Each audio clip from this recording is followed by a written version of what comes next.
Vamos lá, galera. Lohan, ele vai ser devolvido pelo Flamengo, pelo Pisa ao Flamengo, galera. Um jogador de 19 anos, tá?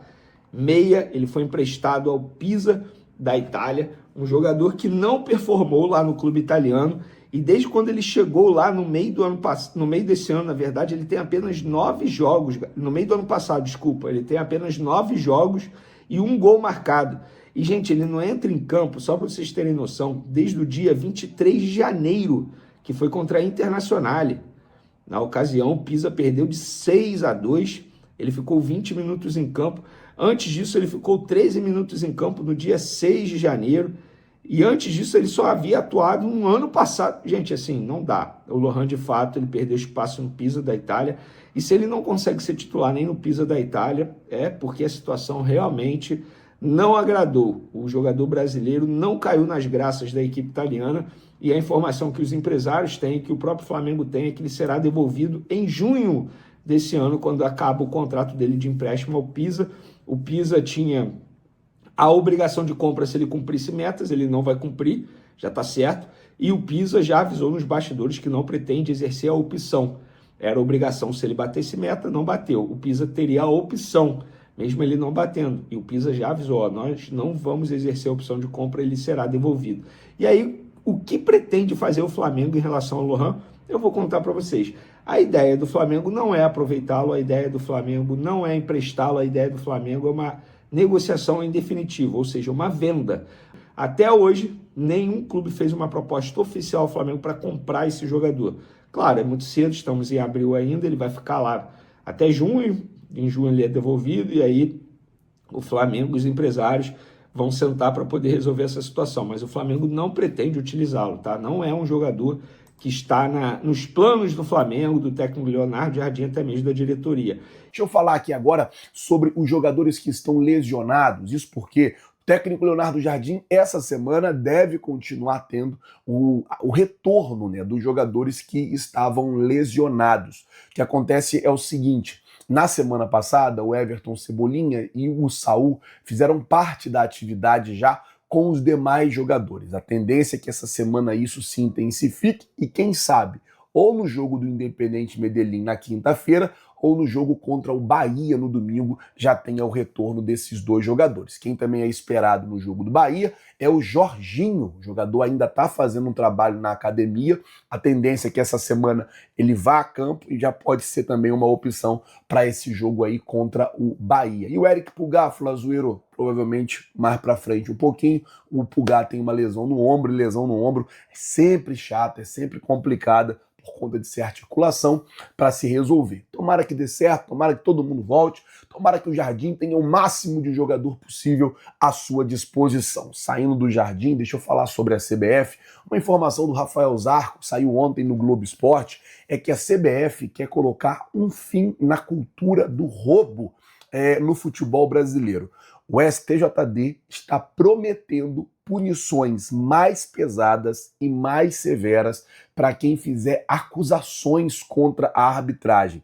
A CBF defende um maior rigor para quem atacar a arbitragem com palavras como roubo, assalto e palavras semelhantes a essa. A medida vale para todos os jogadores, treinadores e dirigentes. A ideia é que essa nova regra seja implementada ainda nesse Campeonato Brasileiro. Ou seja, o que a CBF quer é acabar com essa coisa, um árbitro errou. Aí o dirigente vai para a zona mista, vai para a coletiva e fala, ó, ele roubou a gente, ó, o que aconteceu aqui hoje foi um assalto, o que aconteceu aqui hoje foi um roubo e tal. A CBF quer acabar com isso e promete aí punições mais severas para quem fizer esse tipo de acusação à arbitragem.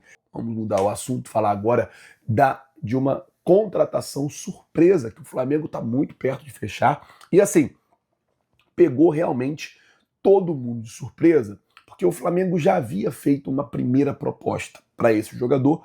O jogador não tinha aceitado, ele tinha ali uma opção de ir para a Europa, só que o jogador voltou atrás e o Flamengo fez uma nova proposta. O que acontece é o seguinte: o Flamengo fez ontem uma proposta pela contratação do volante Pedro Henrique, jogador de 18 anos, que joga no profissional do Paysandu.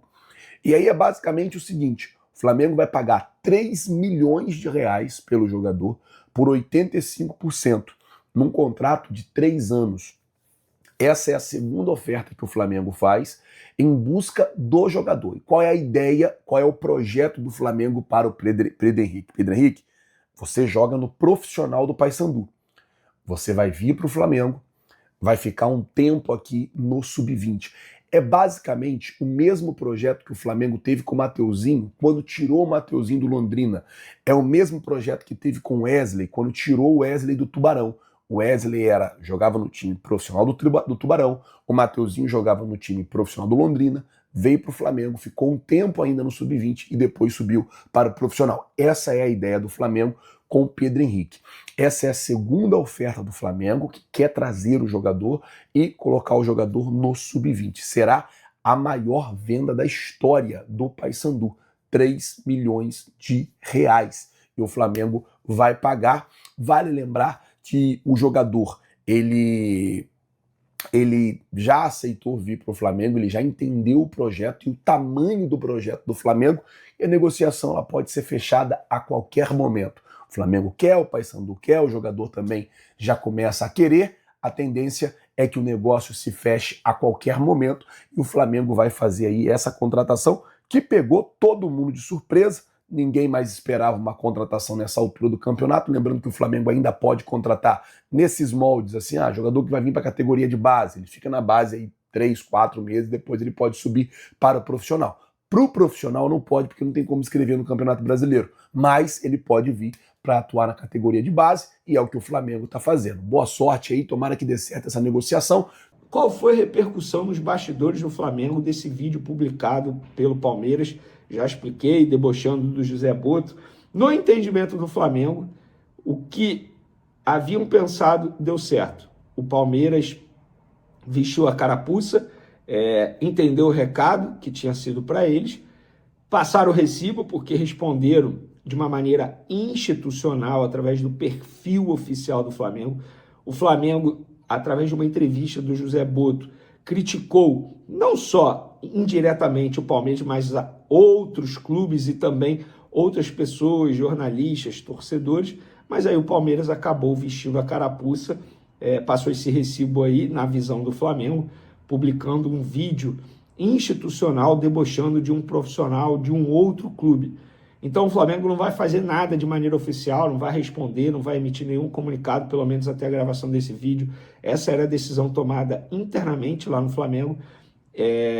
E assim, o Flamengo entende que a estratégia deu certo naquela entrevista do José Boto, porque o Palmeiras, repito, na visão do Flamengo, não é o Vene que está dizendo, embora eu também ache isso, o Palmeiras acabou vestindo a carapuça e passou esse recibaço aí através de um vídeo publicado nas redes sociais.